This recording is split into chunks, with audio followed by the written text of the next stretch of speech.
And it keeps going and going. All right, now we'll continue our conversation on bones to look at some bone classification, just review that, and to look at some long bone anatomy. It will be an important topic as we consider bone growth.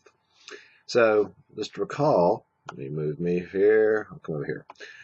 Just recall that we can look at bone or classify bone in a number of different ways. We can look at bone in terms of where it's found in the body. We talked about axial and appendicular bones. We can look at its organization histologically. In our last video series, we looked at compact versus spongy bone, and we can classify bones based upon their shape, long, short, flat, and irregular. And it's not just that we want to give every bone it's a flat bone or it's a long bone.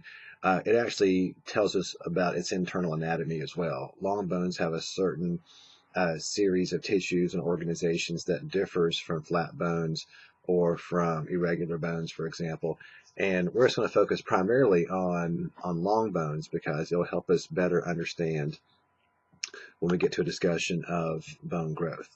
So we'll start with a simplified view of bone first.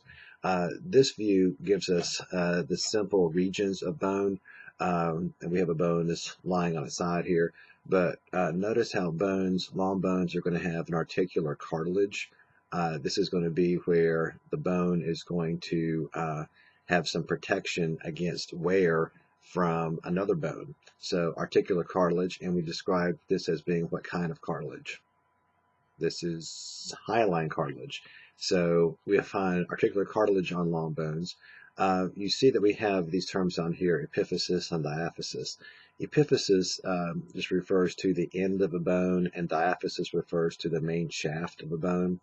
And whenever we see these terms, diaphysis or epiphyses, it refers to either the ends of or the middle of a bone. Um, we also, I'll get to this plate here in just a moment, but we also recognize that we see cancellous or spongy bone here at the epiphyseal ends of the bone, and we see compact bone, which is going to be uh, basically supporting most of the outer surface of the bone. So compact bone and spongy bone or cancellous bone. A marrow cavity is going to be in the middle diaphysis, and in long bones is often going to store yellow marrow, and yellow marrow is triglyceride storage, it's for fat storage. The periosteum is the covering on a long bone, and it's going to be a dense, irregular connective tissue that that will support it and also contain blood vessels, and we'll look at that more in just a second. But I did want to point out before we left this slide this plate. This plate you may know as the growth plate. Actually, in this case, it has calcified, and we'll get into bone growth a little bit later. But at one point, this would have been full of hyaline cartilage here and here. And then as our bones mature and as we get to adulthood, the cartilage gets replaced by or gets calcified, and then it forms this epiphyseal plate, and this plate represents no more long bone growth can occur at that site.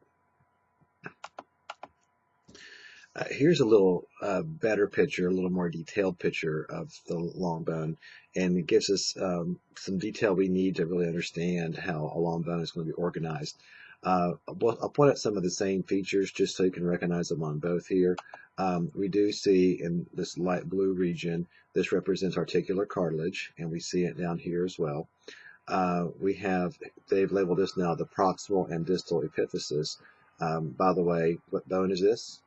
Maybe you know, maybe you don't know. This would be the humerus.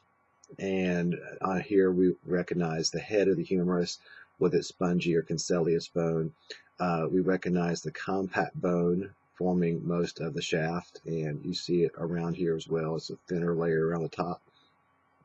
But we have the compact bone making up most of the diaphysis or the shaft. And then we have the distal epiphysis down here. I put in a term here, metaphysis, which represents this sort of middle zone between the diaphysis and the epiphysis. And I point that out only because that is where, or what we associate with, the epiphyseal line or the growth plate that we mentioned on the previous slide. So epiphysis, metaphysis, diaphysis, metaphysis, epiphysis. I don't know, a lot of those terms. Um, but that gives you kind of the long organization of the bone, and of course proximal and distal reference its location on an anatomical position. A couple more things to reference here. Again, in this case, the epiphyseal line represents the previous growth plate, which has now been calcified, no longer present. The medullary cavity is this inner cavity in the diaphysis that represents a storage site. This yellow over here, you see the yellow bone marrow, that represents triglyceride storage.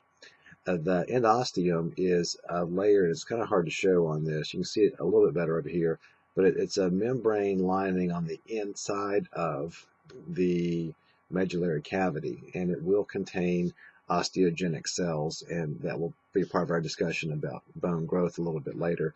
But the endosteum is here, which kind of makes sense because the perosteum is on the outside. On this view, we can see a little bit better the compact bone. You should recognize these circular cylinders as osteons.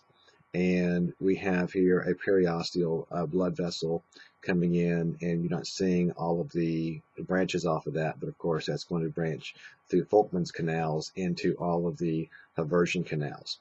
And this is just showing you kind of all this dense irregular connective tissue that makes up the periosteum. Okay, so now we'll close this video with a little practice. What would this zone up here be? Okay, this would be the proximal epiphysis. Next, this sort of middle area, metaphysis. Okay, the long area here, diaphysis. Next, metaphysis, and once again, this will be the distal epiphyses. Okay, what's down here? It's always shown as light blue. Here and there, it's going to be the same answer.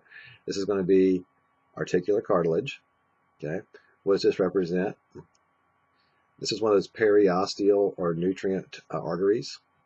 Okay, here we're trying to see, what do you think that is? That's going to be the medullary cavity. Again, it contains the yellow marrow, which are triglycerides. Here we're trying to show you three things.